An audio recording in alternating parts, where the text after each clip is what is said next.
Hello student, कैसे हो आप सभी। उम्मीद है बहुत अच्छे होंगे और बहुत मन लगा के अपनी पढ़ाई कर रहे होंगे। मैं प्रिया स्वागत करती हूँ आपका हमारे यूट्यूब चैनल प्री 10 क्लासेस में, जहाँ पर हम पढ़ रहे हैं क्लास 10th का साइंस का चैप्टर नंबर 4। चैप्टर का नाम है कार्बन एवं उसके यौगिक। आज ये इसकी पार्ट नंबर 9 9वीं वीडियो है। इससे पहले मैंने आपको 4th चैप्टर की 8 वीडियो करा दी है, वे वीडियोज आपने जरूर देख ली होगी।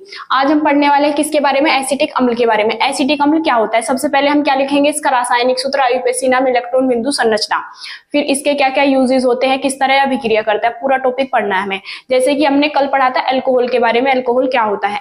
महत्वपूर्ण कार्बनिक यौगिक हमारे सिलेबस में केवल 2 ही है, एक अल्कोहल और एक एसिटिक अम्ल। तो हम क्या लिखेंगे, एसिटिक अम्ल का सूत्र क्या होता है, रासायनिक सूत्र। ये सूत्र मतलब रासायनिक सूत्र है, ये आपको यहाँ पे रासायनिक सूत्र लिखना है, रासायनिक सूत्र। एसिटिक अम्ल का रासायनिक सूत्र होता है CH3COOH। अब इसका आयुपेसी नेम, आयुपेसी नेम वैसे मैं अलग से एक वीडियो बनाऊंगी, उसमें देखना, बहुत इंपॉर्टेंट है आयुपेसी नेम तुम्हारे सिलेबस में।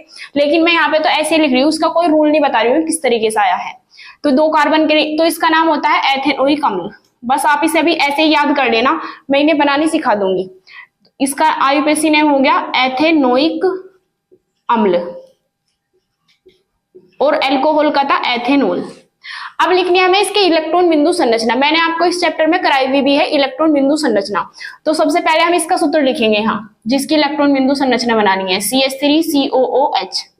सबसे पहले हम करते हैं इलेक्ट्रॉनिक विन्यास, जो इसमें यूज हुआ है, जैसे कार्बन है, हाइड्रोजन है, ऑक्सीजन है। सबसे पहले हम इनका इलेक्ट्रॉनिक विन्यास करेंगे। कार्बन का परमाणु क्रमांक 6 होता है, इलेक्ट्रॉनिक विन्यास 2,4। पहली कक्षा में क्योंकि अधिकतम 2 इलेक्ट्रॉन आ सकते हैं, तो 2 इसमें आगे बचे कितने, 4, वे 4 चले गए दूसरी कक्षा में, क्योंकि 6 इलेक्ट्रॉन है, ये इसी में टूटते हैं। अब हाइड्रोजन का परमाणु क्रमांक होता है 1, इलेक्ट्रॉनिक विन्यास 1। ऑक्सीजन का परमाणु क्रमांक कितना होता है, 8, इलेक्ट्रॉनिक विन्यास पहली कक्षा में 2 और कितने बचे फिर 6, 6 और 2 कितने हो गए 8। पहली कक्षा में 2 इलेक्ट्रॉन और दूसरी कक्षा में 6 इलेक्ट्रॉन, क्योंकि 6 और 2 8 है तो 8 हो गए। अब हमें इसकी इलेक्ट्रॉन बिंदु संरचना बनानी है, तो पहले मैं इसकी संरचना बता देती हूँ आपको, किस तरीके से इसमें बॉन्ड लगेंगे। जैसे कार्बन है तो 3 हाइड्रोजन, ये 3 हाइड्रोजन है, एक इधर लगेगा, एक इधर लगेगा, एक इधर। फिर ये कार्बन है, इस तरीके से आएगा। ऑक्सीजन डबल बॉन्ड ऊपर जाएगा और यहाँ पे OH। इसको अब हम बनाएंगे इसी तरीके से। देखो कार्बन हमारे 2 है, यहाँ पे 2 कार्बन है। कार्बन की लास्ट कक्षा में 4 इलेक्ट्रॉन है। ये हमें जो बनाने होते हैं ना, इनकी लास्ट कक्षा के इलेक्ट्रॉन ही लिखे जाते हैं, पहली कक्षा में जितने हैं उसे नहीं लिखना हमें, ठीक है। लास्ट कक्षा जैसे इसकी ये है, इसकी लास्ट कक्षा ये है, इसकी लास्ट कक्षा ये है, अंतिम कोष। तो इसमें जैसे कार्बन 4 है, एक एक का साझा करेगा, लास्ट कक्षा में 4 इलेक्ट्रॉन है, तो हम इसके 4 इलेक्ट्रॉन बना देंगे। कार्बन के मैं बिंदी के रूप में बना रही हूँ, 1 2 3 4। अब इस कार्बन के बनाएंगे, इसके भी 4 होते हैं, 1 2 3 4, क्योंकि ऊपर से 2 का साझा करेगा, डबल बॉन्ड लगा हुआ है।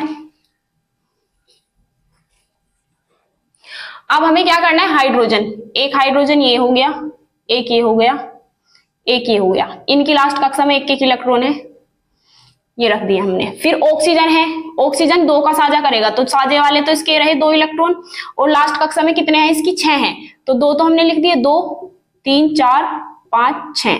अब इस ऑक्सीजन की लास्ट कक्षा में कितने हैं, 6 इलेक्ट्रॉन है, एक इधर साझा करेगा, एक इधर, तो साझे वाले तो ये रहे इसकी 2 और 2 4 और 2 6।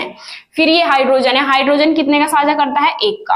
अब हमें अष्टक बनाना है। देखो कार्बन को लास्ट कक्षा में कितने चाहिए, 2 इलेक्ट्रॉन चाहिए, 4 तो इसके खुद के हैं, 1 2 3 4, 4 दूसरों से लेगा, 1 2 3 4, 4 इसने ले लिए, तो इसका अष्टक पूरा हो गया कार्बन का।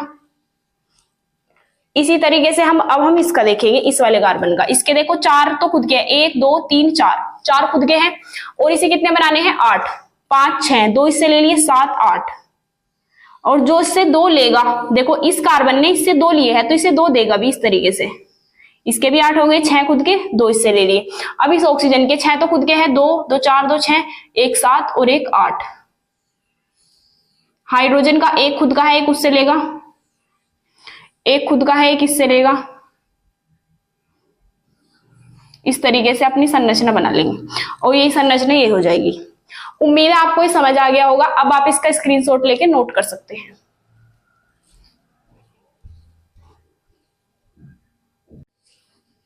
अब हम आगे पढ़ने वाले हैं। आगे पढ़ने वाले हैं हम एसिटिक अम्ल की रासायनिक अभिक्रियाएं, मतलब एसिटिक अम्ल के रासायनिक गुण। एसिटिक अम्ल की अभिक्रिया सोडियम धातु से पढ़ेंगे हम। एसिटिक अम्ल की अभिक्रिया हम क्षारक मतलब NaOH से पढ़ेंगे। तो सबसे पहले हम क्या पढ़ने वाले हैं, एसिटिक अम्ल जो है, एसिटिक अम्ल का सूत्र लिखेंगे पहले और फिर उसकी अभिक्रिया किससे कराएंगे हम, सोडियम धातु से। तो क्या होता है, इसकी हिंदी बाद में लिखेंगे, पहले मैं समीकरण कर देती हूँ। देखो एसिटिक अम्ल का सूत्र क्या होता है, CH3COOH। ये आपको याद करना ही पड़ेगा, एसिटिक अम्ल का सूत्र CH3COH। अब इसकी अभिक्रिया हमें करनी किससे है, सोडियम धातु से। सोडियम धातु क्या होती है, Na। इसकी अभिक्रिया किससे करेंगे, Na से। तो देखो क्या होगा, Na कहाँ जाएगा, Na यहाँ से H को हटा देगा और इसकी जगह खुद चला जाएगा। क्या बनेगा, CH3COO Na चला गया। तो यहाँ से क्या बाहर निकलेगा, H बाहर नहीं निकल सकता क्योंकि हाइड्रोजन होती है गैस, तो H2 के रूप में बाहर निकलेगा। फिर हमें क्या करना पड़ेगा, यहाँ पे हम 2 नहीं कर सकते, हमें यहीं पे 2 करना पड़ेगा। अब ये पूरा 2 हो गया तो ये भी हमें पूरा 2 करना पड़ेगा और 2 ही सोडियम हो गए यहाँ पे, इसलिए हमें 2 सोडियम लेना पड़ेगा। और इसका नाम क्या होता है, इसका नाम होता है sodium acetate. Sodium acetate, acetate. और हाइड्रोजन गैस बाहर निकल जाएगी। इसका नाम क्या होता है हमारा, एसिटिक अम्ल। एसिटिक अम्ल। अभिक्रिया किससे करी हमने, सोडियम धातु से। तो क्या बन गया हमारा, सोडियम एसीटेट। अब हमें इसकी लैंग्वेज लिखनी है, वैसे जरूरी नहीं है लिखनी, लेकिन आप इसे देख के लिख सकते हैं। तो हम क्या लिखेंगे, एसिटिक अम्ल की अभिक्रिया सोडियम धातु से कराने पर सोडियम एसीटेट बनता है। हाइड्रोजन गैस तो मुक्त हो जाती है। तो इसमें हम लिखेंगे एसिटिक अम्ल की अभिक्रिया, एसिटिक अम्ल की अभिक्रिया, अभिक्रिया सोडियम धातु से कराने पर, सोडियम धातु से कराने पर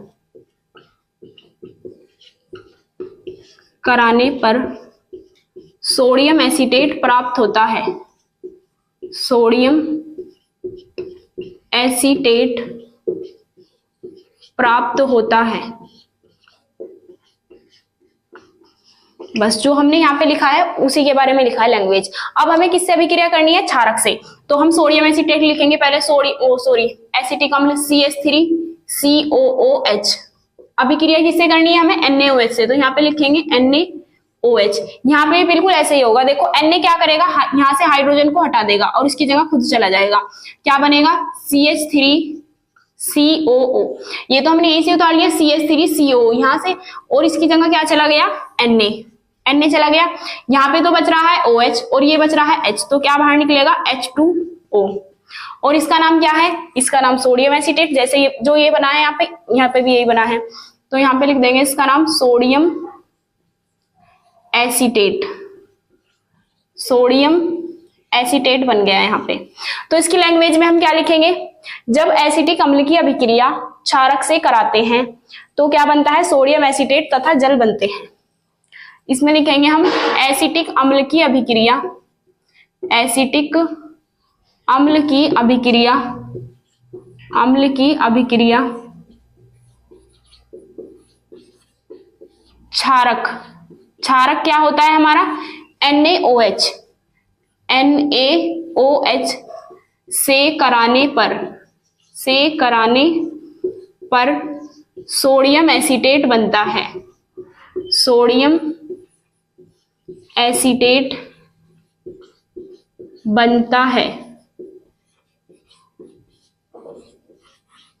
उम्मीद है आपको ये समझ आ गया होगा। मैं आपको एक बार और समीकरण बता देती हूँ। देखो एसिटिक अम्ल का सूत्र लिखेंगे सबसे पहले CH3COOH। अभिक्रिया किससे करनी है, सोडियम धातु से। सोडियम का प्रतीक हमें पता होना चाहिए Na। Na यहाँ से जाके इस हाइड्रोजन को हटा देगा और इसकी जगह खुद चला जाएगा, तो बन जाएगा CH3CONa। अब हम देखेंगे हाइड्रोजन अकेला नहीं बन सकता, तो हमने हाइड्रोजन 2 निकालने हैं। तो हम यहाँ पे 2 नहीं लगाते, जो भी करते हैं यहाँ पे करते हैं बैलेंस। तो यहाँ पे 2 ही हाइड्रोजन हो गए और ये सब भी 2 हो गए, क्योंकि इसकी गुणा इसमें भी होती है, इसमें भी, इसमें भी, इसमें भी, इसमें भी, सब में होती है।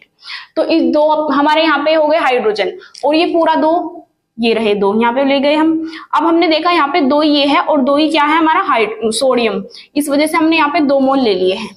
अब हम देखेंगे इसमें क्षारक में तो 2 मोल भी लेने, क्योंकि हाइड्रोजन ये जो है सोडियम यहाँ से हाइड्रोजन को हटा देगा। OH अपने आप है और एक H इसके साथ जाके चल बाहर निकल जाएगा और सोडियम एसीटेट बन जाएगा। अब आप इसका स्क्रीनशॉट लेके नोट कर सकते हैं।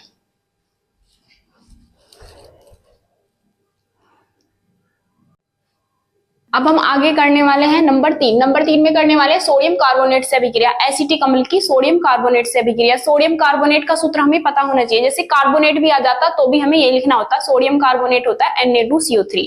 सबसे पहले हम इसका सूत्र लिख लेते हैं। सोडियम कार्बोनेट का सूत्र क्या होता है, Na2CO3। तो अब हमें इससे अभिक्रिया करनी है, किसकी, एसिटिक अम्ल की। एसिटिक अम्ल क्या होता है हमारा, CH3COOH। अभिक्रिया करेंगे हम Na2CO3 से, क्या है ये, सोडियम कार्बोनेट, सोडियम कार्बोनेट। और ये क्या होता है हमारा, एसिटिक अम्ल, एसिटिक अम्ल। अभिक्रिया देखो कैसे होगी इसमें, यहां से भी हाइड्रोजन हटेगा और इसकी जगह Na चला जाएगा, हाइड्रोजन हट जाएगा। अब हम देखेंगे सोडियम हमारे पास 2 है, तो यहाँ पे हमें 2 सोडियम लगाने हैं, इस वजह से हम यहाँ इसके 2 मोल ले लेंगे, तो क्या बनेगा, 2CH3COO। देखो हमने इसके 2 मोल लिए थे, 2 के 2 मोल आ गए, और ये 2 Na इसकी जगह चले जाएंगे, यहाँ पे 2 Na आ गए। अब यहाँ पे कितने हाइड्रोजन है, 2, और यहाँ पे CO3 है। CO3 में से क्या बाहर निकलेगा, CO2 निकल सकता है, CO3 में से CO2 बाहर निकल गया, लेकिन ऑक्सीजन तो यहाँ पे 3 थे, और अभी हमने कितने बाहर निकाले हैं, 2। एक ऑक्सीजन यहाँ पे बच गया और 2 हाइड्रोजन यहाँ पे है, तो यहाँ पे बाहर निकल जाएगा जल हमारा H2O। उत्पाद में यही सब बनता है जो अभिकारक में होता है, ठीक है। इसमें मतलब जितना बैलेंस होनी चाहिए समीकरण, कार्बन हमारे पास यहाँ 2 ये है और 2 4, तो यहाँ और 1 5 कार्बन है, तो यहाँ पे भी 5 होने चाहिए। 2 कार्बन ये हो गए, 2 कार्बन ये, इस 2 की गुना इसमें भी होती है और इसमें भी जुड़ते हैं, ये 4 और 1 ये रहा 5, तो सब चीज इसमें बैलेंस होनी चाहिए। ऑक्सीजन हमारे पास देखो 3 तो ये है, 2 ऑक्सीजन ये है, 2 ऑक्सीजन ये है, इस देखो इस 2 की गुना इस ऑक्सीजन में भी होगी, इसमें भी 4 ये हो गए, 4 और 3 7, तो इधर भी 7 ही होने चाहिए हमारे। ये देखो 2 2 4 और 2 6 और 1 7, तो सब कुछ इसमें बैलेंस है। अब हम किससे करने वाले हैं, ये भी हमारा सोडियम एसीटेट बना है, क्या लिख देंगे हम यहाँ पे, सोडियम एसीटेट। ये सूत्र आपको याद करने पड़ेंगे जो मैं इनके नीचे नाम लिखती हूँ, इसी तरीके से एग्जाम में करने होते हैं। सोडियम हाइड्रोजन कार्बोनेट से अभिक्रिया, देखो सोडियम कार्बोनेट का सूत्र तो था Na2CO3, लेकिन सोडियम हाइड्रोजन कार्बोनेट का सूत्र होगा NaHCO3। यहाँ पे 2 Na है ना जैसे, तो यहाँ पे एक ही Na रह जाएगा, इसको सूत्र बनेगा NaHCO3, सोडियम हाइड्रोजन कार्बोनेट। इस तरीके से हमारा सूत्र बन गया। अब हमें अभिक्रिया करनी है इसकी, किससे, एसिटिक अम्ल से। एसिटिक अम्ल है CH3COOH। अभिक्रिया करेंगे हम किससे, सोडियम हाइड्रोजन कार्बोनेट से, NaHCO3। अभिक्रिया देखो किस तरह करेगा, यहां से हम पूरा मोल उठा लेंगे और यहाँ पे क्या चला जाएगा, Na, और यहाँ से हाइड्रोजन निकल जाएगा, तो बन जाएगा हमारा CH3COO Na। यहां से H निकला, एक H ये रहा और एक ऑक्सीजन ये दे देगा। देखो CO3 में से क्या बाहर निकलता है, CO2। CO3 में से CO2 बाहर निकल गया, एक ऑक्सीजन यहाँ पे बच गया, एक हाइड्रोजन ये है, एक हाइड्रोजन ये है, तो यहाँ से 2 हाइड्रोजन है, एक ऑक्सीजन है, जल यहाँ से बाहर निकल जाएगा। ये भी हमारा क्या बन गया है, सोडियम एसीटेट, सोडियम एसीटेट बनता है। उम्मीद है आपको ये समझ आ गया होगा। अब आप इसका स्क्रीनशॉट लेके नोट कर सकते हैं।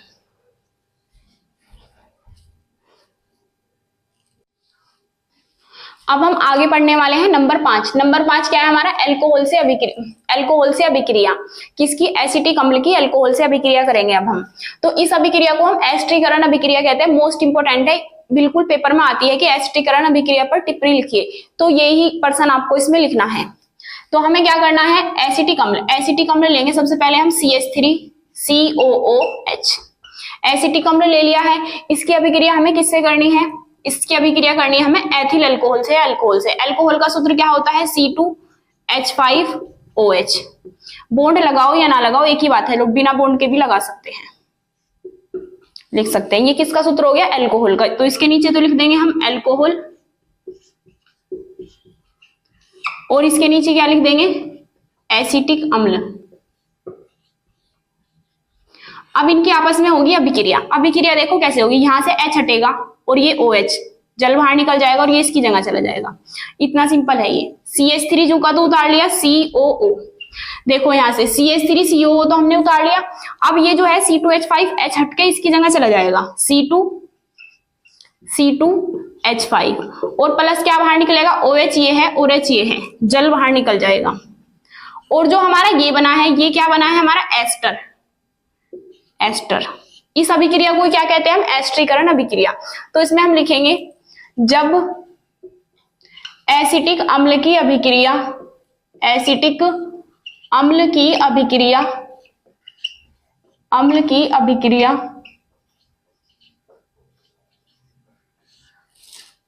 अल्कोहल से कराई जाती है, अल्कोहल से कराई जाती है, कराई जाती है, तो क्या प्राप्त होता है, एस्टर प्राप्त होता है। तो एस्टर प्राप्त होता है, प्राप्त होता है। इस अभिक्रिया को एस्टरीकरण अभिक्रिया भी कहते हैं। इस अभिक्रिया को, इस अभिक्रिया को एस्टरीकरण अभिक्रिया भी कहते हैं।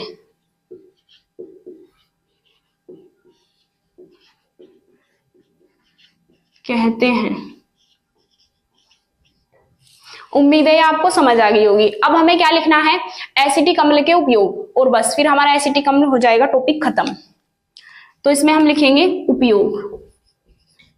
तो ये उपयोग एसिटिक अम्ल के ही है क्योंकि टॉपिक हमारा वही चल रहा है। नंबर फर्स्ट, जो एसिटिक अम्ल होता है इसका उपयोग हम अचार के परिरक्षक के रूप में करते हैं। जैसे आपके घर में अचार डालते होंगे, आम का अचार, तो उसमें अगर हम एसिटिक अम्ल डाल देते हैं तो वो खराब नहीं होता जल्दी से। जैसे उसमें फफूंद लग जाती है, फुई बोलते हैं, जैसे व्हाइट कलर की ऊपर आ जाती है अचार के ऊपर, अगर हम उसे तेल में ना डुबो के रखें। जो तेल होता है वो भी परिरक्षक का कार्य करता है, और एसिटिक अम्ल भी। जब उसमें हम एसिटिक अम्ल मिला देते हैं तो वो अच्छा खट्टा हो जाता है। एसिटिक अम्ल किस में पाया जाता है, हमारा सिरके में पाया जाता है। आपने देखा होगा आपके घरों में, गाँव में जो होता है ये सिरका, जो सिरका होता है उसमें क्या पाया जाता है, एसिटिक अम्ल पाया जाता है। सिरके को डालते हैं हम, किसमें, सिरके को डालते हैं हम एसिटिक अचार में, तो उससे वो परिरक्षक का कार्य करता है, फिर अचार हमारा खराब नहीं होता।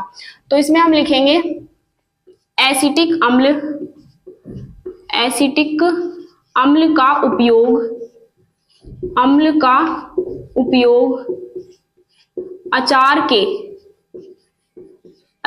के परिरक्षक, परिरक्षक मतलब अचार की रक्षा करता है, वो खराब होने से उसे बचाता है, अचार के परिरक्षक के रूप में करते हैं, रूप में करते हैं। इसका एक उपयोग याद रखना। अब दूसरा हम ये कह सकते हैं, जो हमारा एसिटिक अम्ल होता है ये शीत के दिनों में जम जाता है, सर्दियों में इसका इस्तेमाल नहीं करना चाहिए। सर्दियों में जो सिरका होता है वो जम जाता है, इस वजह से उसे हम क्या कहते हैं, ग्लेशियर एसिटिक अम्ल भी कहते हैं। तो दूसरा पॉइंट भी लिख लेंगे हम। नंबर 2, शीत के दिनों में मतलब ठंड के दिनों में, शीत के दिनों में एसिटिक अम्ल जम जाता है, एसिटिक अम्ल जम जाता है, जम जाता है। शीत के दिनों में एसिटिक अम्ल जम जाता है, इसलिए इसे हम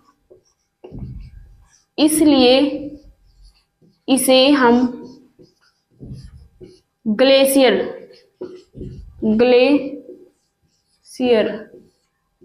एसिटिक अम्ल भी कहते हैं, अम्ल भी